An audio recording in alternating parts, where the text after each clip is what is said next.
crazy. At first we started, we was down. We was all down. After the pick six, it was over. We thought it was over.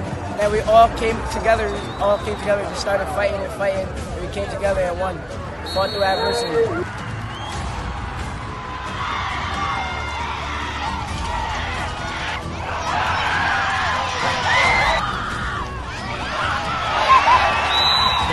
We practice that every day. You know, we got a great defense to work on. I think the best defense in the state every day. So when we're prepared like that, I mean, it's kind of I wouldn't say easy, but it's kind of expected of us to go down that field and score.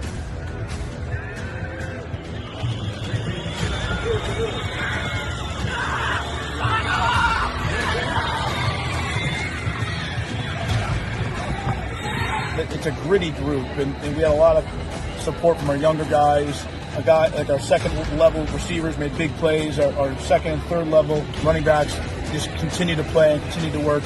And Jay in the second half at quarterback just managed the game in a really good way and had 4 touchdowns. And we had trouble running the ball, and he did a great job kind of playing point guard for us.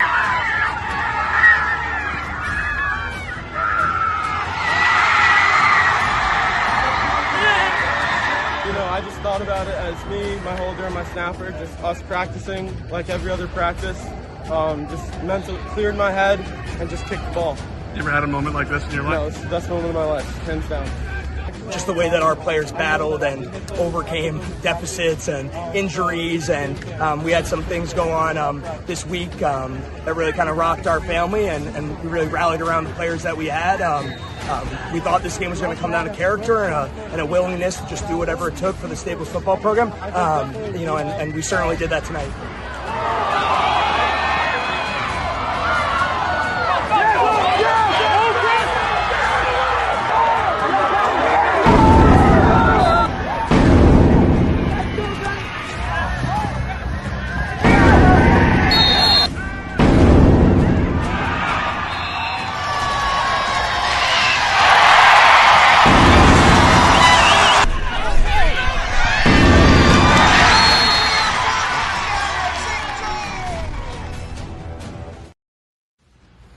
Everybody, and welcome once again to the Meat Grinder, your weekly dose of high school football in Connecticut.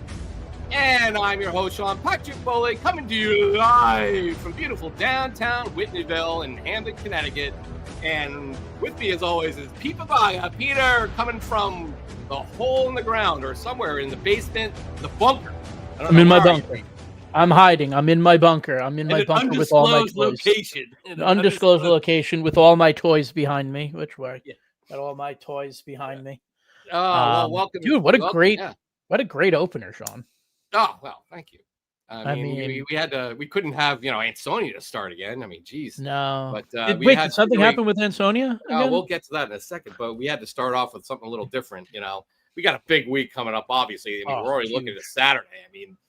Yeah. Can we stagger the start times, guys? My goodness, they're all. Well, if it was up to Lou Marinelli, they'd be at one field. One game would start at 10, then one would be at 1, then one would be at like 4, because he pitches that every year. There's a Saturday in the FCIAC that we kind of run into this, and it's hard to be in 3 places at once. And Lou always comes up to us and he's like, we should really play this at Boyle Stadium and play throughout the entire day. Wouldn't that be great? And I'm like, Lou, you're the one who can get it done, not us. No one listens to us.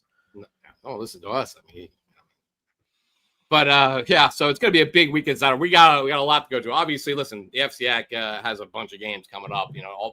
Involving top 10 teams and teams that are undefeated that maybe think they should be in the top 10, and it's all courtesy of the Alliance, where the FCIAC had a big day. We'll get to that too, but. Just before we begin, please remember to like and subscribe to GametimeCT on our YouTube channel. Follow us on Instagram, where we have videos from all the games, a lot of the stuff you're going to see tonight, and as we cover the season. And also go to GametimeCT.com for all the stories, our weekly poll, and everything else about high school sports and all that good stuff. So make sure you do that and comment and let us know how we're doing. We're doing our what? How many shows is this, Pete, for live? We got 3 live shows now. No, right. This is our 4th. This is our 4th. This is our 4th. We didn't do the first one live. First 2 we didn't. Yeah. Oh, the first 2 weeks. So this is our second live, right? No. This is our second live meat grinder, and we've done 2 live drive times. So yeah, lots of stuff involving Fairfield County to get to, but at the top of the show, we're going to talk about the one game. You got all these alliance games, you know, the big competitive matchups, and it turns out a little good old league game in the NVL of all places turned in one of the biggest scores of the night, where Waterbury Career Academy, a team that we've been on the watch, they went to a couple playoffs in a row. And they played host to Ansonia up in Waterbury on Saturday night, while most of us were just gassed and finally taking a little break. But some crazy things happened up there, and thanks to some footage from Kevin Roberts, who covered the game for GametimeCT, here's what happened in that game. Ansonia, coming off a disheartening loss against Seymour last week, looking to get back on track versus Waterbury Career Academy, a team that's kind of given them some trouble over the years. Well, Tavon Long put the Chargers up 7-0 early, but in the second quarter, Axel Cologne with the pickoff, going 35 yards the other way to put Waterbury Career up 8-7. After a crazy second quarter that saw Josh Myers return a fumble for a touchdown for Waterbury Career, Tymir Taylor returning the Usui kickoff for a touchdown, and then Jazair Lawson hauling in a 28-yard TD pass from Javier Figueroa, and Ansonia was up 19-14 at the break. Third quarter now, and Tavon Long had the sack and recovered the Waterbury Career fumble to put the Chargers up 25-14 after 3 quarters. But after that, Waterbury Career's defense stiffened, and its offense got to work. Rocco Zenik, the quarterback, hit Jaden Rousseau with a screen pass. He takes them to a 54-yard touchdown, pulling WCA within 24-20 with 7:14 left to go. After an Ansonia punt, Waterbury Career embarked on a 90-yard game-winning drive. Rousseau caught a 20-yard pass down to the Ansonia 2, and he got the call from there, busting through the line for a 28-25 lead with 1:22 to go. Ansonia had one more chance, but Javier Figueroa's pass is picked off by Josh Myers, and cue Bedlam at Municipal Stadium.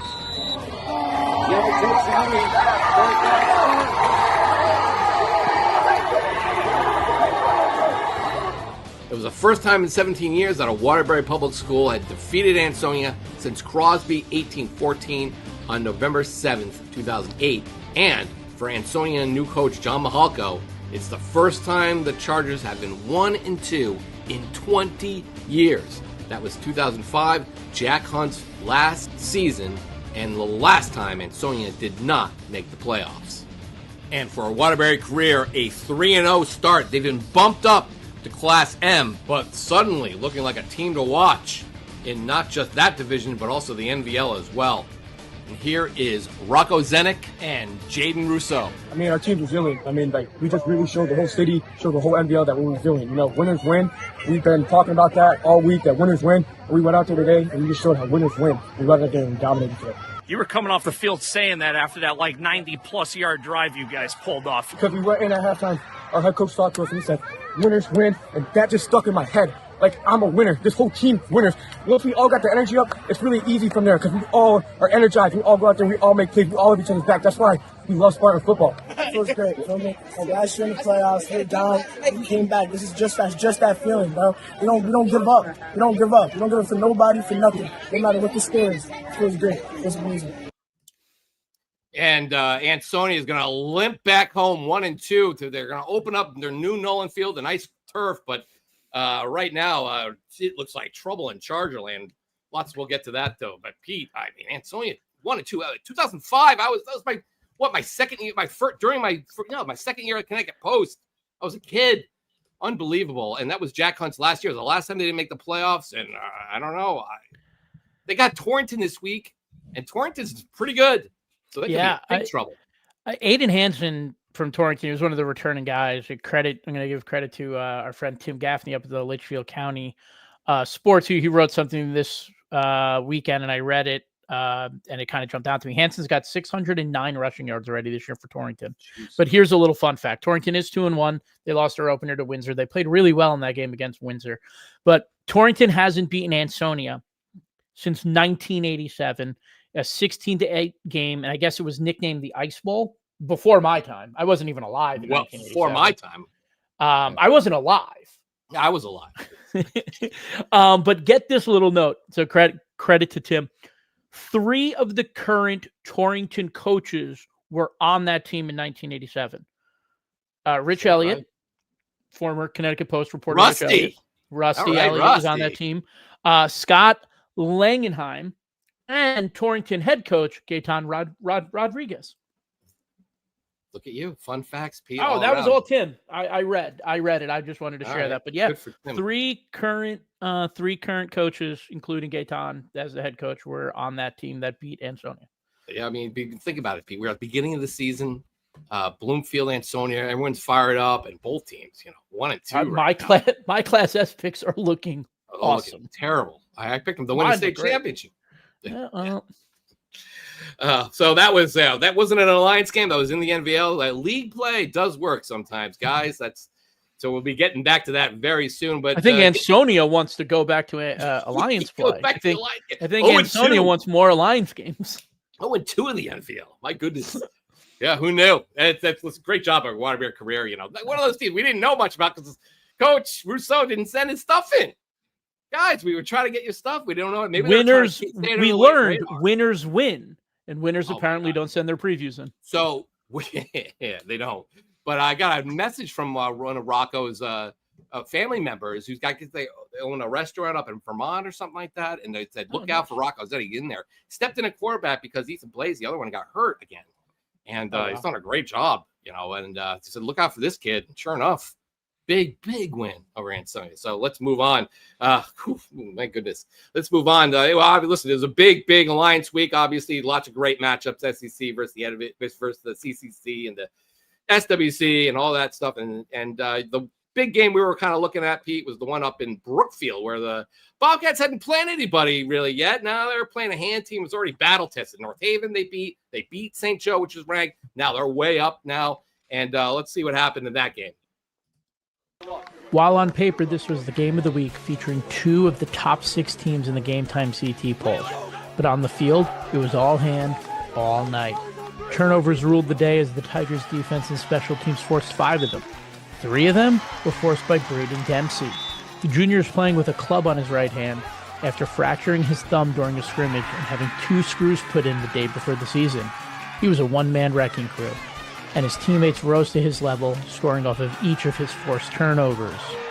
His first sack forced a backwards pass that was recovered by Cole Prescar, and Luca Boyce cashed it in for a 5-yard touchdown run.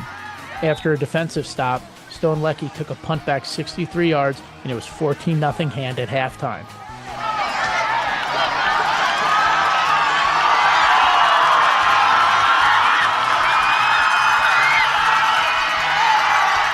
Dempsey's next forced fumble set up hand in Brookfield territory, and Bobby Ray hit Boyce, and he went 35 yards for his second touchdown of the game, 21-0 hand.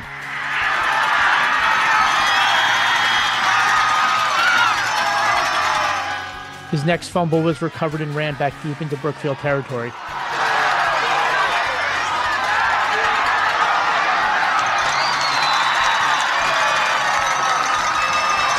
Setting up a short drive that was capped off by a 1-yard touchdown run by Ray. Anthony Bowe kicked a 28-yard field goal, and Hand added a late touchdown to beat Brookfield 38-7.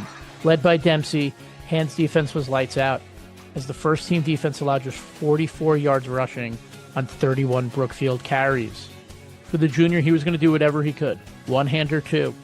Honestly, just going out there and doing whatever's best for the team.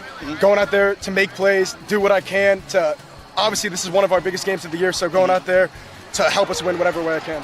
I don't know, it's just doing whatever I can to get my offensive ball back.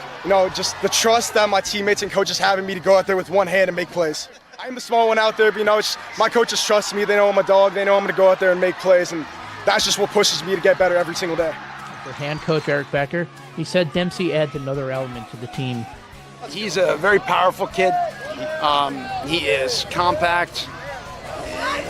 Every team needs a guy with a club. It makes you about 25% tougher, and he's the exact person that we wanted with a club on. He's as tough as nails, and he literally changed the game tonight single-handedly. always need a guy with a club. 25% tougher. I Single-handedly. love that. Yeah. And he got DQ he had the surgery right before the St. Joe game. I'm playing. Friday. He got 2 screws put in on Friday of week 1 and then played Saturday against St. Joe's the next day. Unbelievable. I mean, that's an all Madden performance, Pete, right? You know, for those who remember John Madden and his all Madden team, be an all Pete performer, right? 3. Now, right? Oh, absolutely. I mean, the kid was great. And you know, Ned asked him, Ned was covering the game for him. He goes, "You're not a small kid, but compared to the other guys Hand has on their D line, he is the smaller of like him, O'Malley, number 77. I forgot what his name is, but they're huge. And he was the star that night. And he was just an absolute stud, nose for the ball, and he made it very difficult for Brookfield to get anything going. I mean, look, Eric said it in the post game as well, Coach Becker, that the score didn't really indicate how the game was. Like, it was a lot closer than 38-7, which I agree with a little bit, but I also disagree with a little bit because Hand forced 5 turnovers and cashed in on 3 of them. That is a 21-point swing on turnovers. And, you know, when you do that, you're going to win games. And like Brookfield needs to, you know, clean it up. Look, Ballsy threw an interception. You know, that wasn't the one that was one of them that didn't turn into points.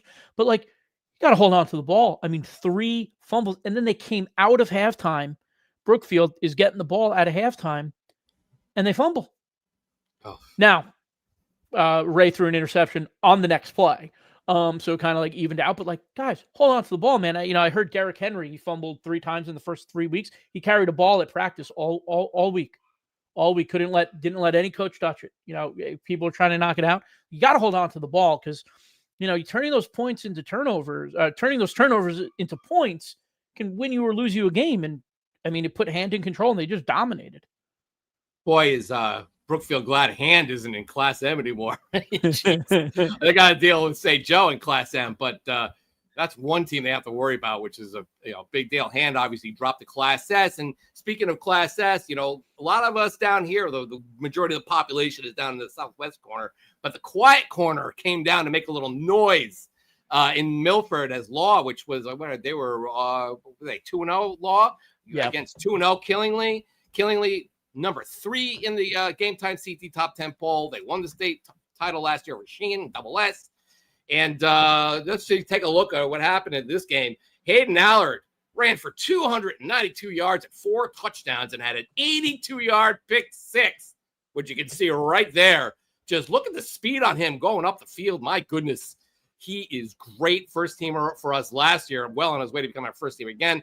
His brother Hunter Allard had 9 tackles and had a pass defense, and quarterback Quinn Sumner had 2 passes for just 28 yards. Oh, he also had a touchdown. But Law kept pace. It was 7-6 early. They were within 1, and then Killingly ripped off 3 straight touchdowns. There goes Allen again to make it a 28-6 lead. Law, you know, as we talked about their guys, they kept battling. 28, they got within 28-21.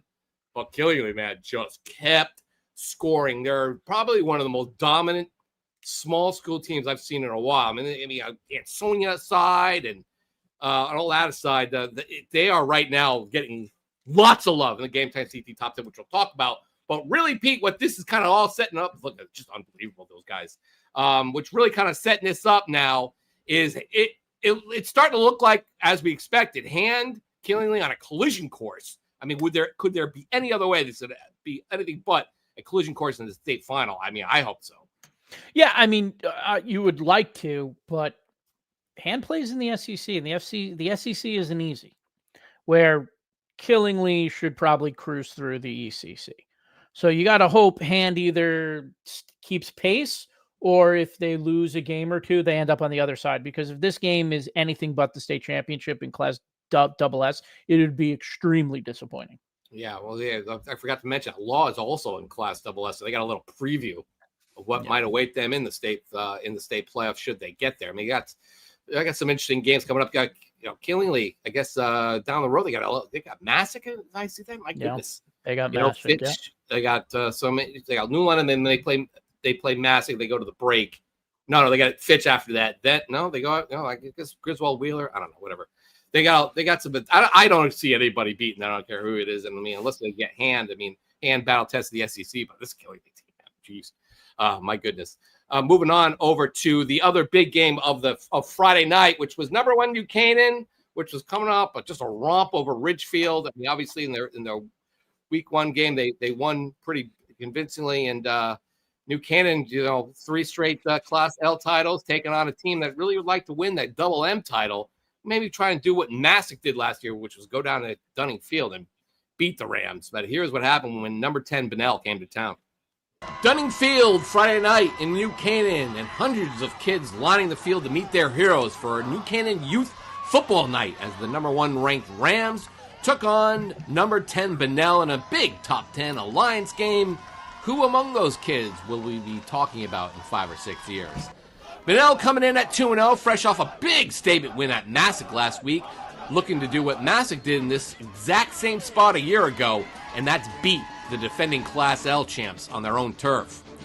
We know all about first-team All-Stater and Player of the Year candidate Andrew Esposito. He'd have another one of his patented big nights, starting the Rams off right on the jet sweep into Bunnell territory. But he's not the only New Canaan weapon out there, as Henry Stein takes the flat pass into the red zone. Bunnell holds, though, and Neil Aurora's 32-yard field goal makes it 3-0 Rams. Bunnell's defense might have bent often, but it never broke. So New Canaan's Bennett Hagel hauls in this nice pass from new quarterback Maddox Hoffman into Bunnell territory. A penalty knocks them back, and the Dogs show they have some players, too. Specifically, Ricky Miller, the 6-foot, 225-pound terror, number 0 in your program, caused all kinds of havoc for New Canaan. He powers through the line and sacks Hoffman, and on the same series, he beats his man again and breaks up the pass to end the threat. And look at this. Miller even crushes it on punt coverage, too. But you just can't keep New Canaan down for long. Check James McInerney, pushing, driving, and churning those feet for extra yards, setting up his own touchdown, a 2-yard score to make it 10-0. After going nowhere against New Canaan's defense for the better part of the first half, Bunnell quarterback junior Jake Garrigan engineers a nice drive with a big scramble here, and then Marios Charatopoulos with a big run up to gut Bunnell into New Canaan territory, and Garrigan tries to find Keyshawn Zimmerman over the top, but no! He's well covered by Charlie Koch, and then New Canaan linebacker Ryan Brooks drops Garrigan to end the threat. Here's Esposito again, hauls in the great throw by Hoffman in double coverage down the left sideline, down to the Bunnell 20. It leads to another field goal, this time from 30 yards out by Aurora. He'd miss a long one before the half, so New Canaan, despite dominating offensively, only up 13-0 at halftime. Bunnell senses an opportunity, and after this great bootleg run by Garrigan deep into New Canaan territory, here comes Miller again, bruising off left tackle, but no! Throws the pass, and it's a beaut right into teammate Roddy Ricketts' breadbasket. Oh! Suddenly, Bunnell just within 13-7. 9 minutes to go in the third quarter. But New Canaan has the numbers and the two-way players, and running a no-huddle offense took immediate advantage against a gassed Bunnell defense. A couple of nice bruising runs by junior Finn Mako sets up McInerney again, this time from 13 yards out.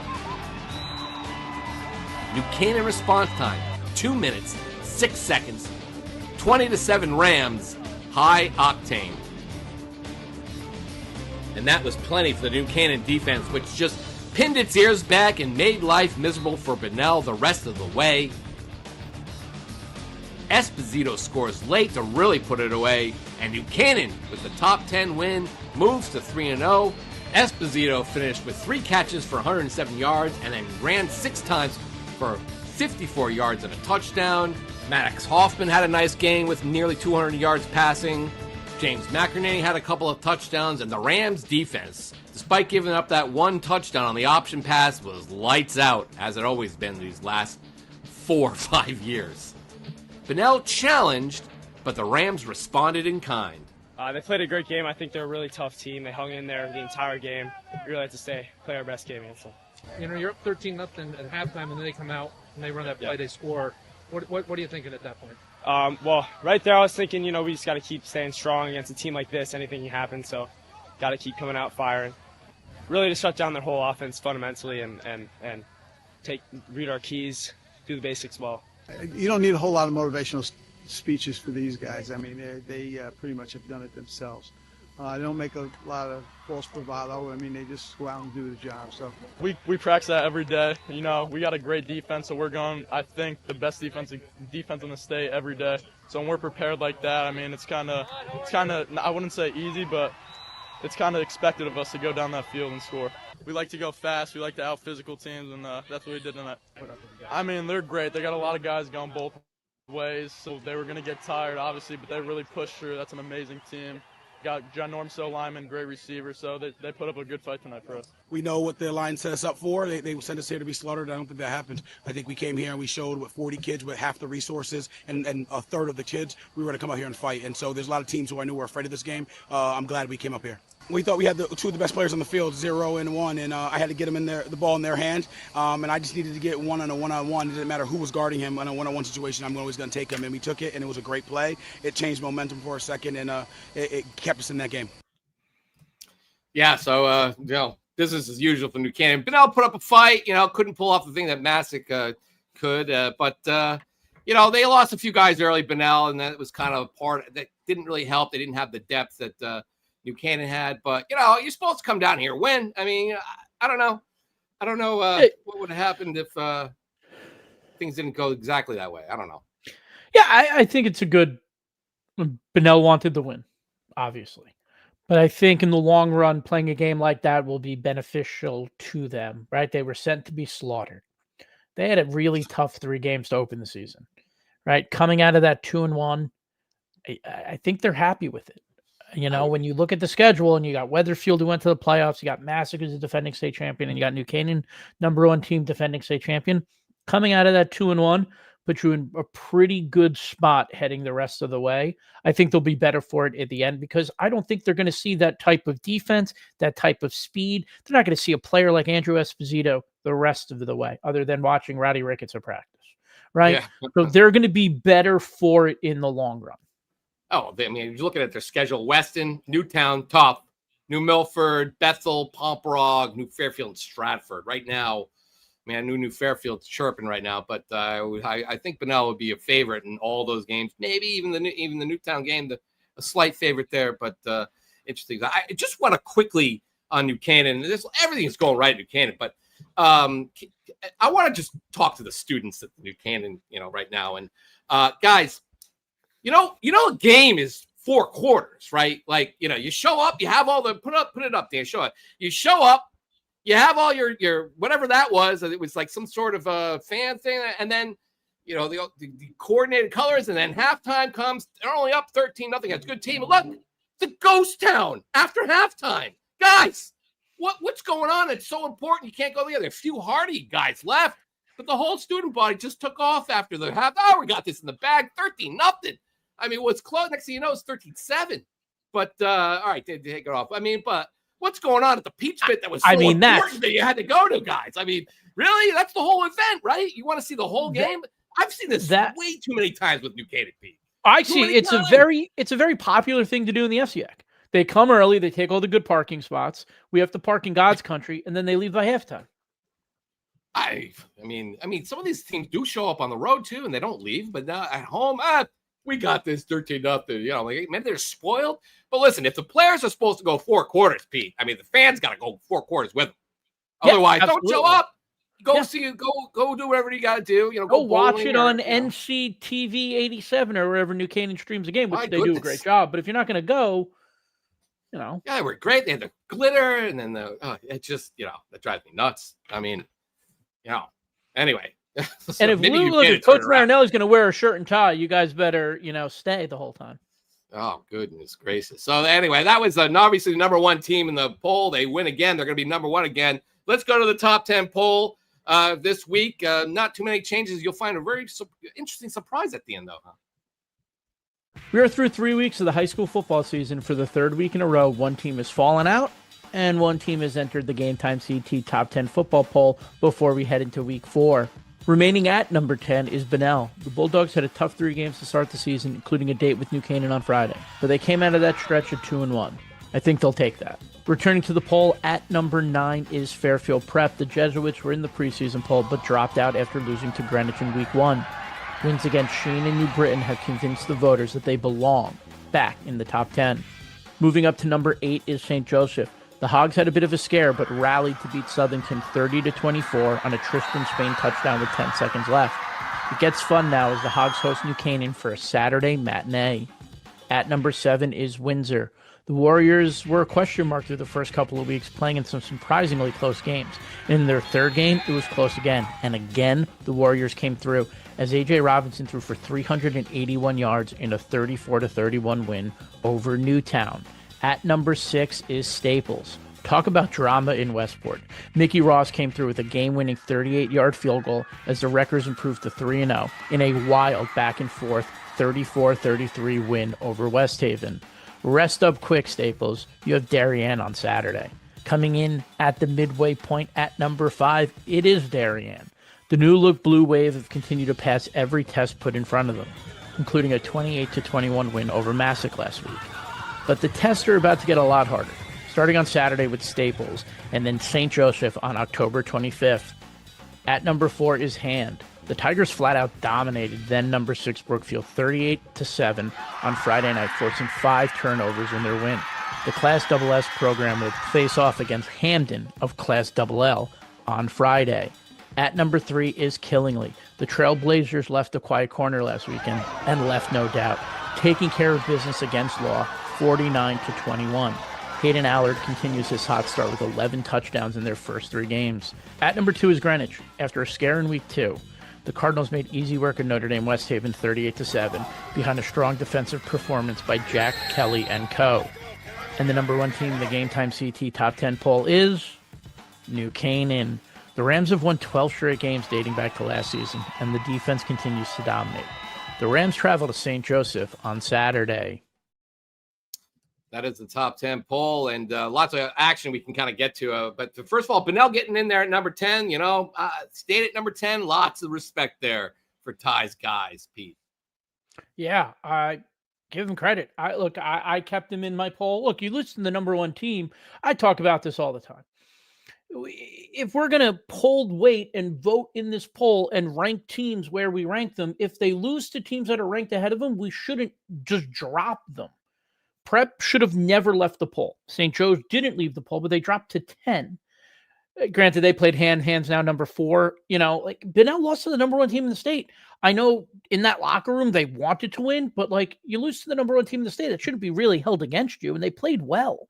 It's not like they got ran off the field. Where Brookfield did drop out of the poll, I voted Brookfield in my top 10 as well because they lost. They were the number 16. They lost to the number 14. Well, maybe they're not really number 6. See, I didn't put them in. That was ugly. And they didn't play anyone up to that point. They're going to have to get back in my good graces. I did not have them. I have Prep in. I threw a few other teams in there. There are a few I dropped out. I was a little kind of disappointed in. So we talked about last show about throwing out our poll and starting over.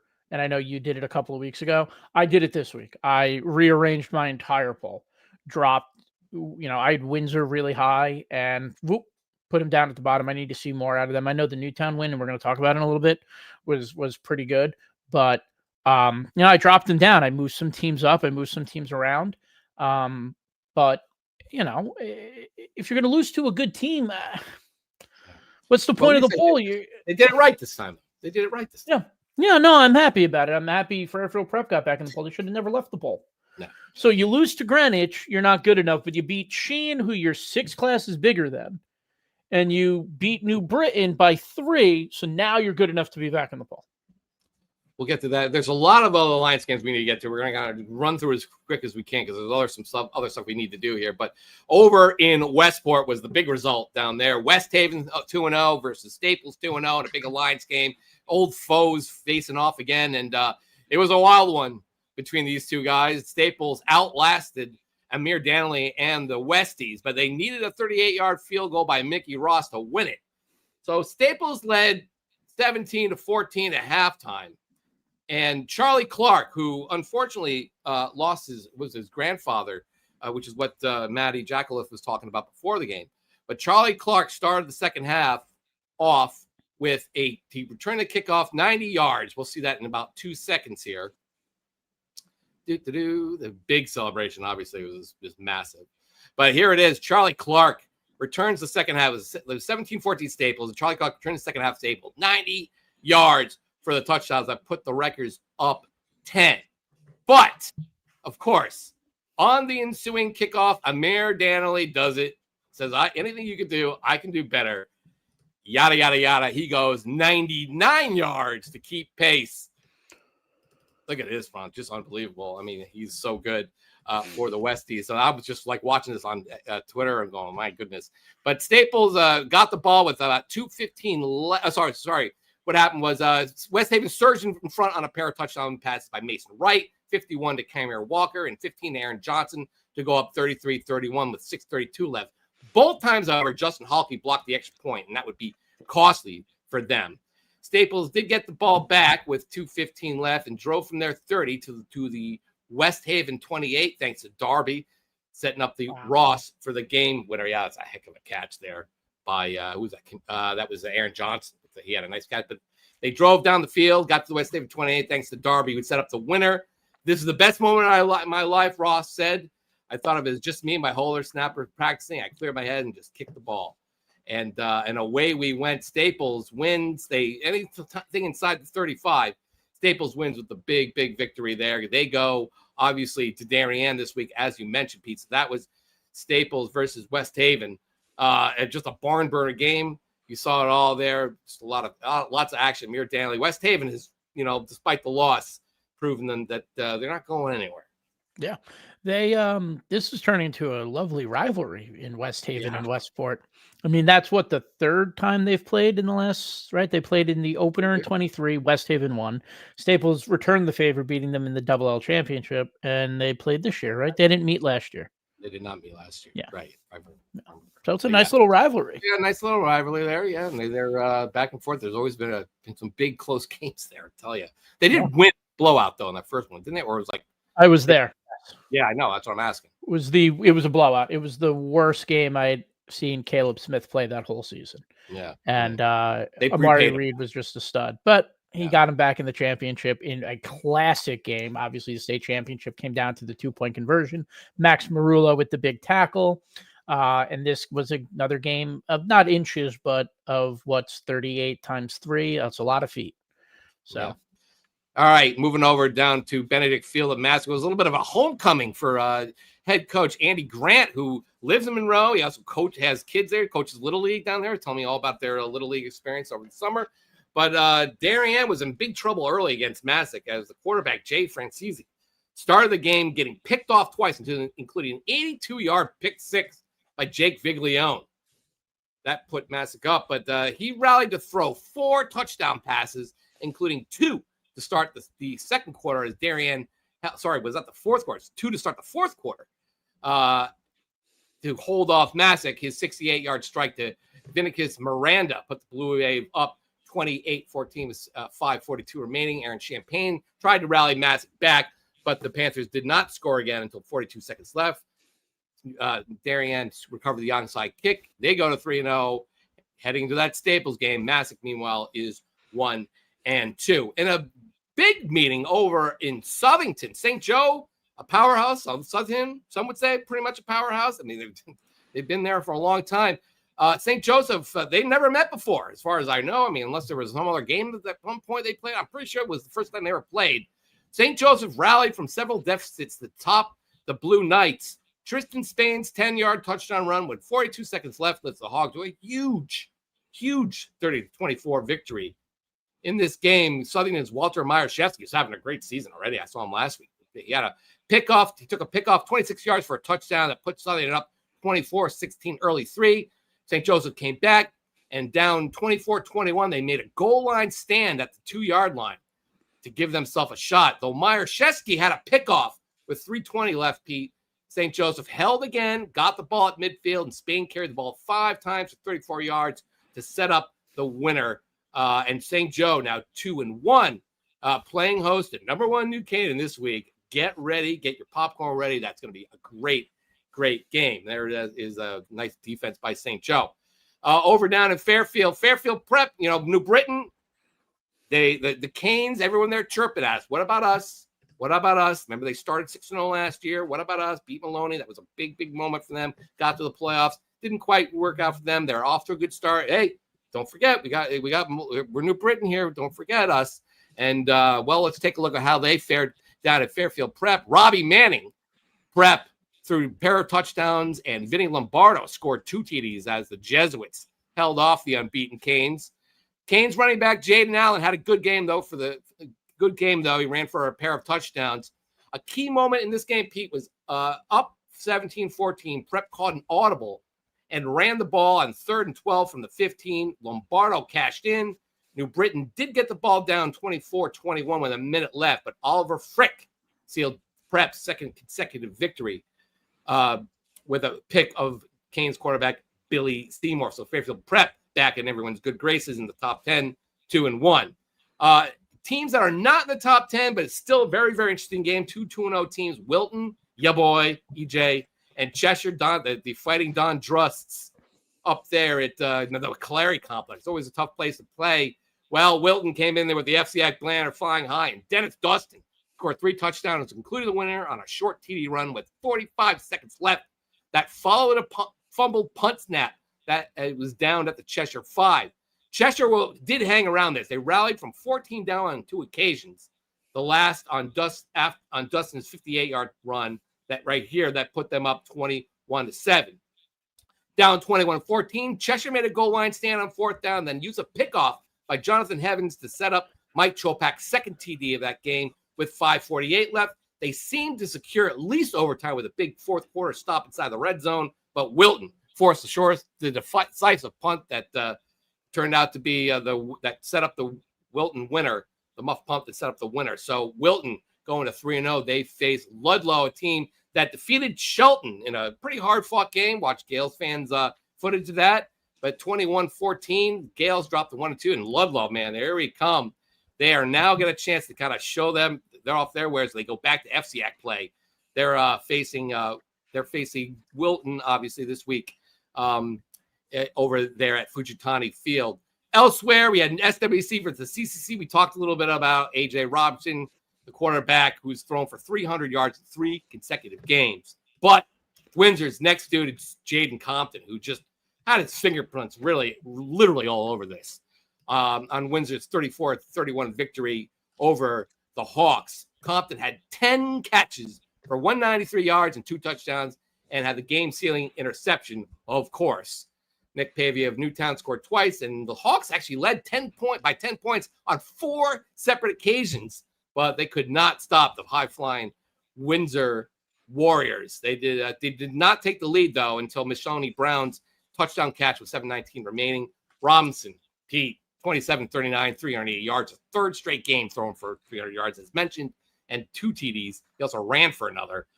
Unbelievable job by him. And Compton obviously had to pick the end of the game. Marcus Grace threw for 260 yards and a touchdown. So those were the big alliance games. That Windsor, you know what? Maybe Torrington's not bad at all, as we mentioned.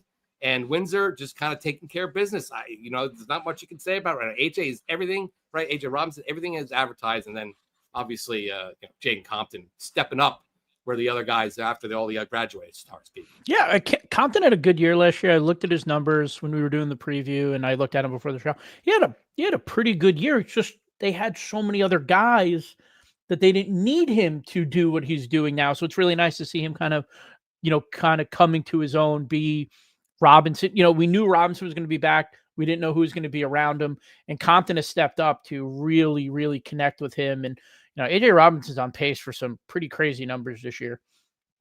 Yeah, absolutely.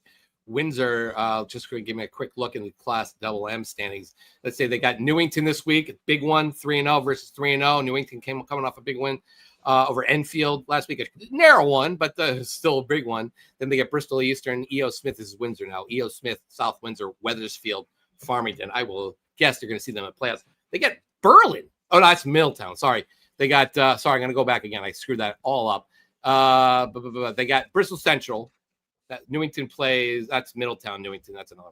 Bristol Central. Here's Windsor. Bristol Central, Enfield, Conard, Simsbury, Southington's a big one, East Hartford, and then Bloomfield to end the season, obviously. So, I still think that they're going to be good enough to get to the playoffs. But, so interesting from Windsor. Nice job by Quinn Fleeting getting those guys ready to go. Just a few more of note, and then we're going to talk about some of the other ones in the shout-outs. But Amity 28-0 over Fitch in an interesting alliance game, SEC versus ECC. Christian Luciano, 29 times, 215 yards, and 3 touchdowns as the Spartans, the alma mater, goes to 2-1, the victory over the Falcons. Over in interesting one over in Middletown. I believe this was Middletown. Or was it at? No, it was at Middletown. Jaden Brown threw for 2 touchdowns, including the winner in overtime as Xavier won its first game of the second Marion era, 13-12 over NFA. Wildcats went for 2 after pulling within 1 on a Tristan Clark TD, but Xavier stopped it. And elsewhere, we already talked about Greenwich on the top 10. Hector Lopez, Jack Kelly doing a lot of stuff. Greenwich beating up Notre Dame West Haven, who is now 0-3. My darling teams, 0-3. So very, very interesting. There are only a few teams that left that are undefeated. I'm just going to run it down real quick before we move on here. Staples 3-0, Greenwich 3-0. Those are the only 2 in Class L. Over in L, we got New Canaan, Maloney, Fairfield, Ludlow, Darien, and Ward. Talk about a really good class shaping up there. Class M, Wilton, Windsor, Middletown, Newington this week. So one of those teams is going to walk away defeated rather than undefeated. Middletown, Newington. Class M, you got Notre Dame Prep, big game this week versus New Fairfield, which is also 3-0. They're in double S, though. Brantford with the big win over East Catholic. We were at that game, Pete, on Saturday. Berlin, 3-0. Waterbury Career Academy, 3-0. Rockville, 3-0. And then St. Joseph's lurking down there, 2-1. And Class SS, Han, 3-0. Nonawag, 3-0. New Fairfield, 3-0. Bacon Academy, 3-0. Ellington, 3-0. And Killingly, way down there, not getting a lot of points, but they're also 3-0. And then finally in Class S, Seymour leading the charge with Woodland. Woodland, which won the Pinot Trophy, beating up on Noggy. They're 3-0. Nice story on the Pringle brothers up there by our guy Kyle, Pete, right? Yeah, Kyle jumping in, filling in for us. Back it's in. always good to see a Kyle Brennan. Always good to see a Kyle Brennan byline on GametimeCT. Yeah, I'd love to get Kyle back in the studio, or not in studio, virtual studio. Our former guy who came up with the meat grinder. Yeah. Name anyway. Valley. Hi Kyle, how you doing? Yeah, we shot. Yeah, we got you. So we have let's see, Seymour, Woodland, Northwest Catholic, Valley Regional. Only 2 victories there so far, but they're undefeated. Rock, Cromwell, Portland 3-0, and that is Class S. So Pete, we have talking about all these records, talking about these teams. There are a few teams. The Alliance gives you kind of the illusion of maybe being good because maybe they give you a lot of easy ones, and maybe not so good, even if you are undefeated, or maybe you're still a good team, but you've kind of had a rough go of it. So why don't we go through some of these teams? Yeah, well, let's start off with there are 6 teams that jump out to me that are 3-0 so far this year that I think we need to talk about, and we're going to call this segment "Contenders or Pretenders." Very easy, very simple, and we're going to start at the top. We're going to start with Maloney. Now, the Spartans have made the playoffs, I think, the last 7 straight years under Kevin Frederick. They've had multiple all-state players for us. They've had multiple top players in the state. A lot of kids graduated this year. We knew there would be a lot of new faces, and we didn't know how well they would be to start the year. But here they are at 3-0. They have wins against Amity, East Hartford, and Conard. Those 3 schools are combined 4-5. So the question I have for you, Sean, is Maloney legit? Well, I think they're legit. I mean, I saw them against Amity in that second half. They look poised. The quarterback's pretty good. And just you seem like they're just replacing all their dudes. And like Kevin Frederick, good coach, he said it straight up. We're a program now. We're not. We're here to stay, and we're here to reload every year. Looking at their schedule, Fairfield Prep down the road, Manchester with a big win last week. I think they can handle them. They got Hall, New Britain, still tough. Glastonbury sitting there. It's a tough one. It's a tough one, but I think they're going to win enough of those games to make the playoffs. At least make a run at this. Yeah, I agree. I think they're contenders. Like you said, Kevin just does such a great job. They are a program. The guys are playing really well. But just one team that I don't know if we had a lot of faith in to start the year. All right, the next one up, we love talking about this team. I don't because I think they hate us. But Fairfield Ludlow. They graduated so many guys from last year's team, so many top players that we really didn't know what to expect from them. But here they are at 3-0. They have wins against Notre Dame, West Haven, who we loved at the beginning of the year, West Hill, and Shelton. Those three teams are combined 1-8. Okay, not super great. The FCIAC schedule has changed this year. It's more of a loaded schedule depending on your success or not. So they get down the rest of the way. They play Wilton next week. They get Norwalk, who we love and are very excited about, Greenwich, number 2 team, St. Joe's a top 10 team, and Staples, a top 10 team. And then they got Ward, who we're going to talk about on Thanksgiving. Sean, do we think Ludlow is legit, or is it like in past years where it's kind of like paper tigers?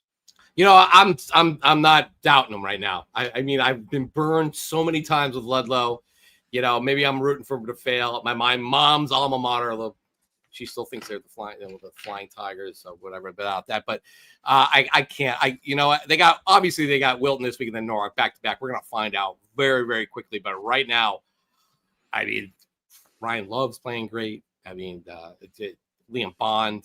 I mean, I'm gonna say they're content. They got there last year, remember? And I think they do it again. Tough schedule.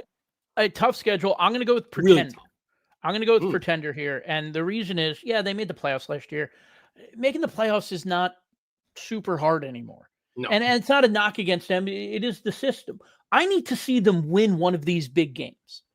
They could beat up on the less talented teams in the FCIAC all they want to be that middle of the road team. But I need to see a big win, right? We've seen Wilton knock off New Canaan. We've seen Wilton knock off Greenwich. We've seen Wilton knock off Ridgefield after like 40 years. We've seen them beat Darien. We've seen them beat these schools. We haven't seen Ludlow do it yet. So until then, I'm going to say Pretender. Yeah, that's tough. Again, the schedules. If they win this week, maybe you can change your mind. But Norwalk, Greenwich, St. Joe, Staples. Yeah. Win one of those games and you will have me on your side. Yeah. Right. Good enough. Yeah. All right. So another FCIAC team we're going to talk about, Fairfield Ward. And we talked about them earlier this year. We liked their schedule for them to win games, and they have gone out and they have won those games. They beat Simsbury, they beat Bullard Havens of the CTC, and they beat Bridgeport Central. Those schools have a combined record of 2-7. All right. We saw them going 3-0. They got Staples, Wilton, Norwalk, and Ludlow the rest of the way. A little easier than their crosstown rivals because of the success that Ludlow has had in the past. But Sean, do we like Ward's chances here? Are they a true contender, or are they a pretender and a product of a pretty easy schedule so far? Well, yeah, I mean, right now the schedule's been really helping. We looked at their schedule and we thought, they're going to win a lot of these games this year. I mean, obviously they have some talent back, and Parisi, Coach Parisi does a really good job. Another Amity guy. But, I look at that stretch there. Maybe I should have done those with Ludlow, too. I mean, Ludlow has the most ridiculous schedule. But Staples, Wilton, Norwalk, I think that's a tall order. I'm going to say Pretender. Yeah, I'm going to go with Pretender as well for Ward. I think that, we looked at the schedule. We thought 8-2, 7-3. Look, they could still win those games and go to the playoffs.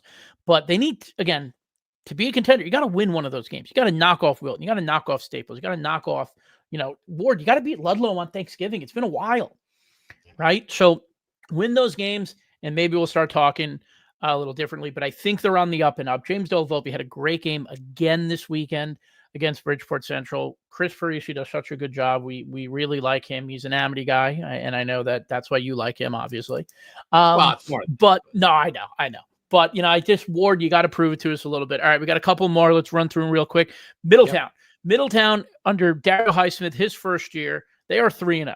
They've beaten Thames River of the CTC, Plainville of the CCC, and Ram of the CCC. Those three teams are combined 3-2. Newington and Berlin are the big teams on their schedule the rest of the way. Sean, what do you think? Do you think that the Blue Dragons are back, and are they for real, or you think this is just kind of the schedule working in their favor? Right now, it's a schedule thing. I actually like their chances really against Newington and Keith Whedon and Josiah Sims. I think they're going to go toe-to-toe with that team, and Newington's just not scoring a lot of points right. Middletown's been putting up. Granted, it's a schedule thing. I think they're going to. I'm going to say contender. I'm going to say they're going to get in there. I think that Berlin game at the end of the year is going to be great. But the rest of the team, I think they're going to make it. So I think Newington's really the only one right now I'd be really scared of. I mean, South Windsor, maybe. Wethersfield, maybe. But Berlin, I don't think it's enough. I think they're going to get. Yeah, I'm kind of stuck in the middle here, and I don't want to be in the middle. I don't like when you rank it 1 to 10 and you pick 5, right? Yeah. So I'm not going to do that. So I'm going to say Pretender. I need to see more from Middletown. I think Dario's doing a great job, and it's nice to see, but I need to see more from them. They haven't really beaten anyone of note. So I'm going to keep an eye on that Newington game. Obviously, Berlin at the end of the year. Those are the big games. They win those games, the conversation starts to shift. All right, our favorites. We're going to the SWC. Let's talk New Fairfield. New Fairfield is 3-0, and they are all in our DMs and comments about why haven't we covered them, why we hate the SWC, despite us talking about the SWC and covering the top teams in the SWC. And New Fairfield is a really good program. The Rebels have had success over the last 10 years. They've gone to state finals, they've gone to the playoffs. They're a very good program, and Coach Schwartz does such a good job there. But let's face facts here, Rebels. You are 3-0. You've played Prince Tech, Weston, and Lewis Mills Wolcott Tech. All right. You're not knocking the big bad boys down to the SWC, but this week you get Notre Dame Prep, who is also 3-0. You also have Bunnell on your schedule. Sean, what do you think of the Rebels? I'm with you, Pete. They going back to the days of OG Ballhawk with with James Lewis. That is 10 years ago now, by the way. I know. Can you believe that? 10 years. Anyway, I'm with you. Notre Dame Prep really impresses me. You got Stratford, Barlow. Barlow's kind of banged up, it looks like. And they also have O'Brien Tech in there. And then they play Bunnell. Is really, after Notre Dame Prep, maybe throw Stratford. Bunnell's really the only big one left. I'm going to say Pretender for now. They need to win that game. But again, I think they might be getting in Class Double S. They're getting in. Yeah. I mean, if you want to talk about whether they're going to win a state championship, no. Yeah, I'm going to go with Pretender too, because 3 games against teams that you should win. And there's nothing wrong. You have to beat the teams in front of you, right? Beat Notre Dame Prep on Friday, and then I think we can have we can have a different conversation. Play Notre Dame Prep. Let's see how that goes. All right, so we got one last one. This one's kind of surprising and kind of fun. Bacon Academy is 3-0. I don't think any of us saw that coming. They've struggled for years. Couple of wins, some seasons where they didn't win a game, but they're 3-0. They beat Oxford, they beat Amistad, and they beat Wyndham. Those 3 schools are combined 2-7. But the schedule is not super complicated the rest of the way. Obviously, they got New London and Griswold, who's been playing well, but that's really it. Sean, do you like the Bobcats' chances to make the state playoffs? Contender or Pretender? I'm going to have to say Pretender right now. The schedule's very good. The Wyndham one was a big one. Opened our eyes a little bit. Okay. I mean, I don't know what Wyndham's got, and they're not exactly lighting it on fire as well. New London, that'll be an interesting game. Sometimes that's a tough matchup for them. Griswold Wheeler, obviously, all of a sudden, look out, the Grizzlies. Montville, Stonington. I mean, they're going to be in the playoffs most likely at this point. We get those wins, they're going to collect them. That's what I hate about these things. The Alliance gives all the here, have some easier games, and then you kind of build your schedule up. And if you only have one game the rest of the way, that's tough in your league. You're going to the playoffs. So I'm going to say Pretender right now. I mean, they're going to have to start blowing teams out to make me a real believer. But maybe they will. I mean, Nottawa's sitting there too. Interesting. They're 3-0. Speaking of which. Yeah, I'm going to go with Pretender 2 for Bacon, but I will say I'm very excited to see it happen because they've been struggling for a couple of years, so it's nice to see when they can get wins. All right, so those are the 6 that we're going to talk about, Contender, Pretender. Now we're going to go to the other side. Is it time to panic on these teams? All right, Sean, you ready? We got 6 teams. Should we be concerned? Right off the top, we've talked about them on this show. We've talked about them on this show almost every week. Newtown. The Nighthawks are 1-2, all right? But you look at who they've played.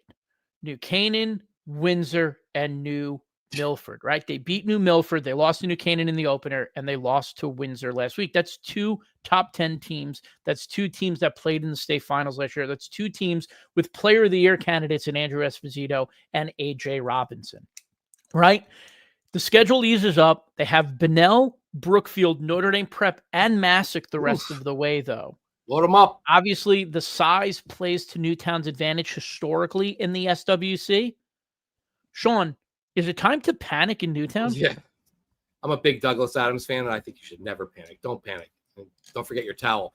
But that's a deep, deep cut, unless you're a big sci-fi fan. Anyway, Newtown, I don't think it's time to panic yet, because, look, all those points are sitting there out there for you. Bunnell, Brookfield, I think you're better than a lot of these teams, maybe even Brookfield now at this point. But now that'll be a tough game. Notre Dame Prep, I still think Newtown is an alliance 1-2, right? Which is like they give all the tough teams good opponents. And, maybe it's not fair that some of these teams get the stink and the others don't, but whatever. I say it's not time to panic yet. You lose that Bunnell game, you lose Notre Dame Prep or Stratford in this case, then I would say push the panic button, look out. But no, not yet. Yeah, I agree. I don't think it's time to panic. Like you said, it's the Alliance. They got tough games in the Alliance. Other teams didn't. I think Newtown's going to be fine. Farina has gotten them to the playoffs both his years there. I think Newtown will be fine. All right, to the NVL. This one's interesting because they did have one Alliance game. Naugatuck. The Greyhounds are 0-3. Now, we knew that they were replacing a ton on their roster, and their schedule hasn't been that easy. They opened with Darien. They played Holy Cross, who is a good Catholic school in the NVL. And then they played Woodland, who's now the NVL favorite. But I think a lot of people picked them as the NVL favorite to start the year. Those teams are combined 8-1. Naugatuck's rest of the schedule, some big games. Waterbury Career Academy, who just beat Ansonia. Seymour, who beat Ansonia. Torrington, who's been playing really well. And then obviously Ansonia on Thanksgiving. Is it time to panic in Naugatuck? Are the Greyhounds going to be able to recover from an 0-3 start? I think they can. There's plenty of points out there for them to get. They're going to have to run the table at it. That's saying that. I mean, Ansonia, suddenly they've got their number anyway. Ansonia's looking pretty tough, though. You never know in that game. Torrington's going to be big down the road. Seymour, obviously, is going to start to get them a lot of points. So I'm going to say no, not yet. I don't think Chris Anderson's panicking at all. No. I think he kind of set this up. Look, he said it before the Darien game. Look, you're replacing everybody. I mean, guys, So I think at this point, they're going to coach them up and see where they end up. I think this is just kind of we'll take what we get type of season. And if they can start to build up some momentum now and win, I think they're going to be fine. I'm going to say no panic. Yeah, I think you hit it right on the head. Chris Anderson is still the coach there. Chris Anderson is one of the best. I mean, he coached in college. He built multiple programs up in the state. He's one of the best offensive minds in the state. I think they're going to take time to figure it out. I look at some of those games, Holy Cross. I'm sorry, they already played Holy Cross. Waterbury Career, Seymour, Torrington. Yeah, two of those beat Ansonia already. That doesn't mean that Naugatuck can't beat them. So I'm going to say it's not time to panic in Naugatuck as well. Yeah, those are tough teams. Like you said, Darien, Holy Cross is very good, especially with the receiver and the quarterback now Graves, really chugging along. Yeah, Graves. Woodland looks like a juggernaut. They're a machine. Oof, yeah, they're on a mission. But no, I don't say that. Yeah. All right. We got Masuk. We've talked about them. They're 1-2. They were a top 10 team to start the year. Aaron Champagne threw 33 touchdowns last year. He's back at quarterback. They lost to Bunnell. They lost to Darien. They did beat Holy Cross, who we just talked about. Those schools are combined 5-1. And the schedule, they got Killingly, and they got Newtown the rest of the way. They don't play Bunnell or Brookfield this year. Is it time to panic with the Panthers, the defending champions? Look, I was there. I saw them against Bunnell. They got dominated at the line of scrimmage. Obviously, it looked like they played a little bit better against Darien, but first year for Chris Pace, he's a really successful coach. He's won everywhere he's gone. What do we think about Masuk right now, Sean? I don't know. I'm not panicked, but I say I'm worried right now. If they don't beat, where are they? If they don't beat Newtown and Killingly, let's say those two, you're staring at 6-4 at the very best. I don't think that's going to cut it in this division.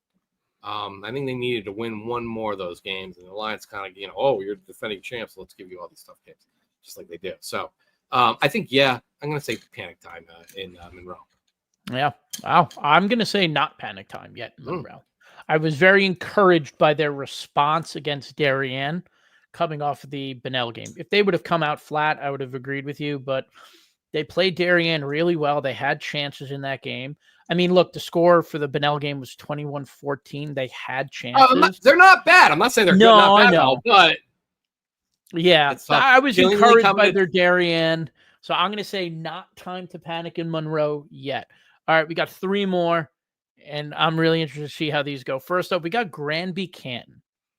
Okay, the Granby Canton has been a co-op, I believe, since 2019, and every season since they have made the playoffs. Right now, they're 1-2. I'm sorry. Yes, they are 1-2. I read that wrong. They've losses to Rockville, which not surprising. Rockville's been one of the best teams in the Pequot the last 6 years. And they lost to Coventry, which was really surprising for us. Great win for Coventry, but very bad loss for Granby. And they're sitting at 1-2, and their only win is over SMSA, who is 0-3. They have Stafford and Ellington the rest of the way. Dude, 2 losses in their division is going to be really hard to overcome, I think. I'm ready to hit the panic button in Granby Canton. Sean, what about you? Well, looking at those, the Pequot, I can't figure the Pequot out right now. And that schedule is super tough. Ellington, by the way, just quick on Ellington, it's Aaron Ladder. Big fan of the show. Aaron, it's Ladder, not as in you climb the ladder, not later, as I've been saying for the last 4 years. You think about it now, I get his name right. I haven't seen him yet, so maybe I got to find it some time. Anyway, that aside, I think it's panic time too. Listen, I think Class double S is very generous when it comes to getting in. I mean, Watertown, as you recall, got in here at 5-5, right? Or whatever it was. It was very, it's a generous division. Getting to win a championship, we got through Killingly and DeHaan, maybe in Law, and maybe Ellington if you want to get that. But I think it's panic time already for Granby Canton. I think the coaches are, they know that they got their work cut out for them. There's some winnable games now down the road, but nothing's up for grabs for that. Now, nothing's for sure with them right now. So I'm going to say panic time. Yeah, panic as well. All right, 2 more. We're going to talk about your Class S championship picks. First up, we're going to talk with Ansonia. Ansonia is 1-2. They lost to Seymour, first time in 20 years. They lost to Waterbury Career for the first time. Waterbury opened not too long ago. They got Torrington this week. Torrington's not easy. Then they got Holy Cross and Woodland, and then Naugatuck, who we talked about earlier, on Thanksgiving. First year in a new regime. I mean, they're 1-2 for the first time. What did we get? Since 2005, we looked up. Sean, should we be panicking in Ansonia? Well, considering the way the offense played last week, they needed a lot of help from the special teams, the defense to score points.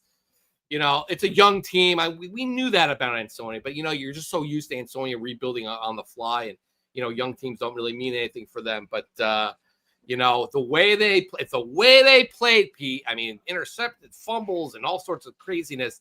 I mean, the defense is good. They're showing up. They need to fix that offense. And right now, that's going to be very tough. I mean, Ansonia, you got Torrington.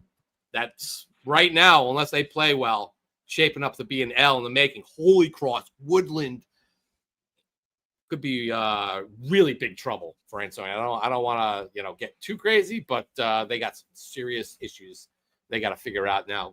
Again, they know they're a young team. They're going to be back regardless of what happens this year. But very concerning. I'm going to say panic mode right now. Yeah, I'm with you. Panic mode for sure. And the last one, another Class S favorite by a lot of people. They've made the championship the last 6 years in Class S, 6 seasons. Bloomfield. Bloomfield is 1-2. They finally got into the win column after starting 0-1. Since starting 0-2 since before Jack Cochran took over. All right, they beat Rocky Hill 14-12. That score was a little concerning as well, but they got the win. They got in the win column. They've lost Ansonia and Berlin. This is what their schedule shapes up the rest of the year, though, right? These are 3 games that stand out. Northwest Catholic, who we saw this weekend, they look really good. East Catholic didn't look great when we saw them, but in Class S of 2 Class S schools, you got 1 or 2 top guys. You can have a shot in that game. They obviously have Joey Montalvo at East Catholic, and then they got Windsor. Sean. It's panic time in Warhawk country. It's big time panic time there. I mean, Avon, they play this week. They should be able to beat Avon. They're undefeated. Plainville's not a bad team by any stretch. Tim Shade, and they have the new quarterback, the brother of last year's quarterback there. I think they're very good. They can score. A little defense there. Plainville's tough. I don't think Bloomfield necessarily loses to Plainfield, but Bloomfield really had its hands full last week against Rocky Hill, which was struggling too. Rocky Hill seems to be back on the move a bit, but they needed a little help there on that one. And then Northwest Catholic, excellent team.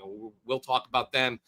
We actually already did talk about them if you want to go to our Instagram or our YouTube. Northwest Catholic looking really good. East Catholic up in the air. We'll see that. But that Windsor game down the road, I don't think they're going to make it. I think they're in big trouble. I think they lose one more game there, and then they have Windsor at the end. Big trouble in Warhawk land. Can you imagine? Ansonia has not missed the playoffs since 2005 that year. Bloomfield, I can't remember the last time either. They've been to 6 straight finals. So, it's Ansonia, no Ansonia, no Bloomfield in Class S. That potentially just unbelievable and just unfathomable. That just shows you how great they've been over the years. And at some point, the circle, things go in seconds. So exactly. It's panic mode though for time. But it is panic mode, yeah. So that's what I got. Those teams really stood out to me as like we need to keep an eye on this. Like I would be kind of freaking out here. And look, the schedules, they're made this way for what we talked about, to give teams kind of a boost and challenge some other teams. And look, the best teams always rise to the top. We've seen it, whether it's a 4-6 team getting into Double L, or a 5-5 Watertown getting in and then running the table and getting to the finals. So usually, but sometimes there's not a lot of room for error in these classes, and it depends on things that are so out of your control, which is mind blowing. But we could go on and on. Just quick, Danny, throw up the. I didn't do the Alliance scoreboard. This is where we are right now. Let's take a look at it. Here's what happened last week. ECC 2-2, SWC started off 10-2, and then they all went 3-7. CCC hung tough 5-5. SEC back on the mend a bit, 9-8. Although the FCIAC though is just a standard bearer, 9-5. They overall, and after 2 weeks, the majority of the games, there are a few left, but the majority of the games, the FCIAC right now cementing itself at 22-10 as obviously the best conference in the state. Danny, flip it over a bit. Let's see the next one. And if you want to take a look at this, the FCIAC right now, 9-4 versus the SEC, 5-1 versus the SWC. Even in Southern Connecticut, they are king. SWC, like I said, nice start. They did well against the CCC, but 1-5 versus the FCIAC. Yikes! Remember last year they were Bunnell. They had big wins. Masuk over New Canaan. They showed up. And Brookfield obviously couldn't beat St. Joe at the end, but still, this year not so much. 1-5 versus the FCIAC. I think the SWC maybe a little bit, maybe a lot down actually. SCC 17-16, 7-1 versus CCC, but 4-9 versus the FCIAC. CCC needs to do a lot of catching up. I don't know how you do that, but 5-2 versus the NVL, but 7-16 versus the Southern Connecticut Conference, the Southwest Conference, and the FCIAC. NVL, obviously, you saw them. They already finished their games, but there it is. That's the Alliance scoreboard. Let's do games to watch. I mean, obviously at the top of the show, you saw all the ones at the FCIAC. But let's start on Friday night. We have a few big ones up here. Games to watch. Middletown at Newington. We talked about that. Are either of these pretenders or contenders? We'll find out at Alumni Field in Newington. Team Aquavita versus Team Highsmith. 3-0, 3-0. Cheshire and North Haven's a very interesting one. Up there at Vanacore Field, Friday, 7 p.m. Old Thanksgiving rivals. Cheshire 2-1, North Haven 2-1. Very interesting spot for either of those teams. Sheehan and Amity, speaking of there's all these Hoosie games. Let's bring back the Hoosie League. All right, Amity 2-1 versus Sheehan 2-1. Sheehan continuing to punch above its weight. They played Fairfield Prep last week, and now they got to go play Amity, and they got to face Kristen. Very, very, very tough. New Fairfield, we talked about them versus Notre Dame Prep. Kind of a big game for both of those squads. Who's going to step up in that game? Sacred Heart University, 6:30. We saw Northwest Catholic 3-0. They played Plainville 2-1. Interesting. Where's that last one? There you bring it back. Oh, well, I lost that last game. There you go. What was the last one? And North Branford, Pequot HK coming off a huge loss to Weaver. We'll talk about very, very shortly. And that'll be a very interesting one in the Pequot over in Higginham, 6:30. But the big day, obviously, is Saturday. Ludlow 3-0 at Wilton 3-0. New Canaan, number 1 versus St. Joseph, number 9, 2-1 versus 3-0. Staples playing host to Darien, 3-0, 3-0. You know what? I was just thinking about the other day, Pete. It's the 14th anniversary of that snow game in Westport when those two played on Saturday in October when it just buried it and guy got frostbite. Just kind of had flashbacks there.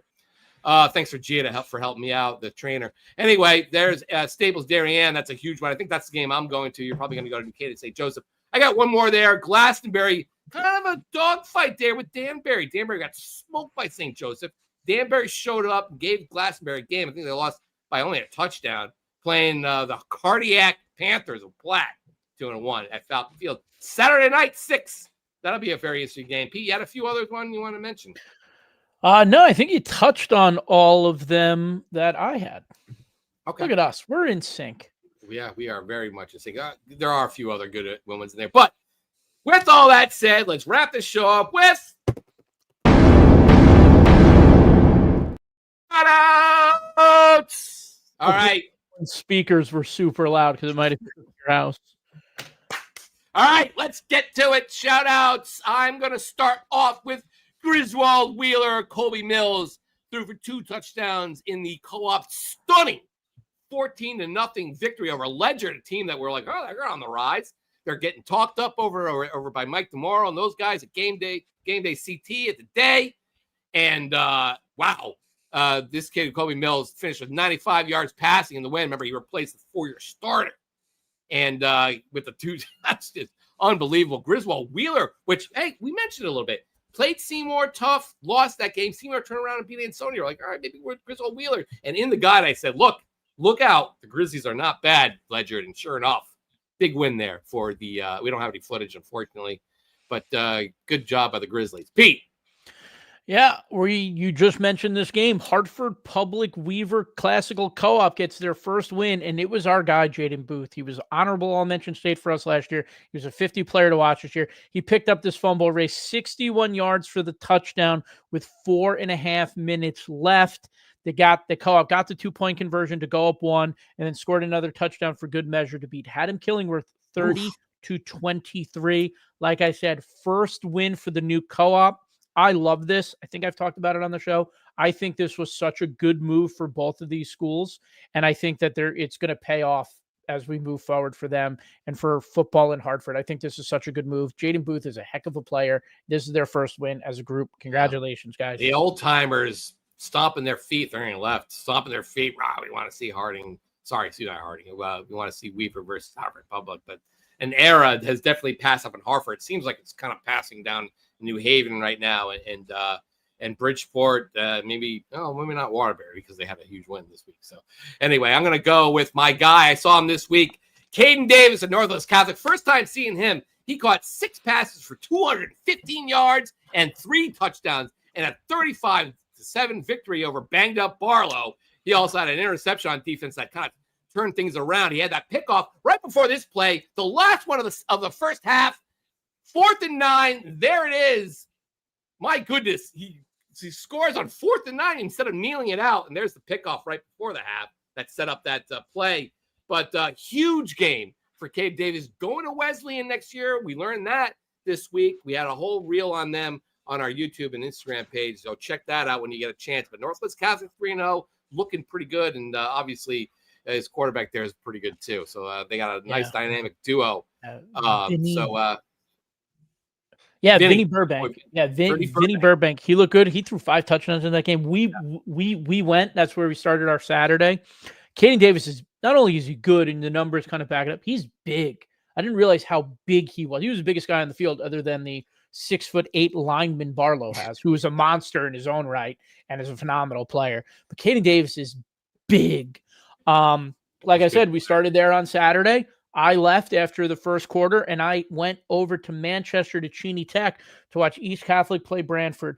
And I went to go see Joey Montavo and Brantford. And let me tell you, what I saw was just domination by Brantford. And my guy, Luke Torrey, made 2 interceptions in this game.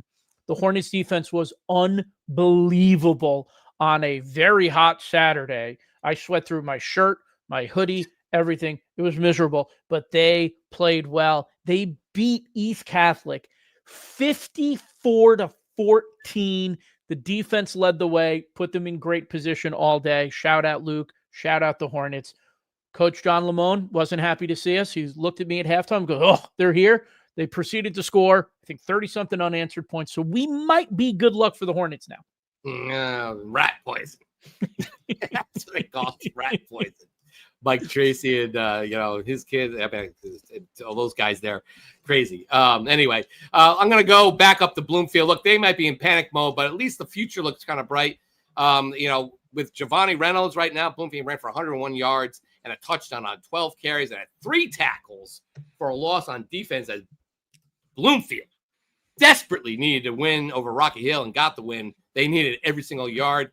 14-12, unbelievable. Good job by him getting them off the deck for their first win. Pete, your last one. All right, and we talked about New Fairfield. We're excited to see them play on Friday against Notre Dame Prep, but we're going to give credit where credit's due. Michael Traynor, he completed 16 of 22 passes for 265 yards and 3 touchdowns, and he rushed for 1 in New Fairfield's 42-12 win over Lewis Mills. I believe his older brother was the offensive lineman there. He made all-state for us, I think, second team. I think I'm with the last name, the same last name. New Fairfield is 3-0. I'm looking forward to their game on Friday. I don't know if that's where I'm going to be. I don't know if that's where you're going to be, but I'm excited for that game, and I'm really excited for Michael Traynor. That's it. That's our shout-outs. Yeah, that's our shout-outs for this week. So congratulations to everyone there. I mean, obviously, we can't get to everybody, but we try to get at least everybody gets a little taste at some point during the season. But anyway, okay, that's a lot of mouthful. Lots going on. We're going to have to, see what happens this week. Lots of really interesting games, as mentioned Friday night, but the big one, be there, find your game. Can't go to all of them because you have St. Joe. What is that? At 1:30. You have the Darien game at 3. I got to look this up now. Of course, I'm not prepared. Week 4. Here it is. Those Saturday games are in order at 1:30 at Staples Darien. Over at St. Joe, 2 o'clock, it's New Canaan, number 1 at St. Joseph.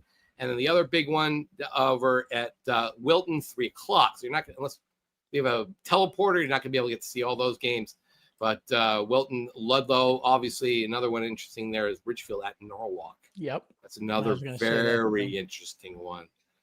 Glastonbury Platte there. And something at Hall. So I think they've been playing well, but they need to get it in the win column there. And Hall's not bad, so that'll be interesting. So I guess that we're going to have to call that a podcast for this week, Pete. Yeah, lots to do, lots going on.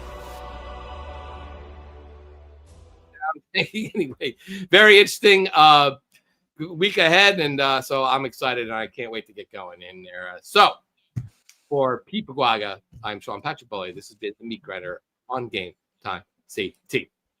Love you all.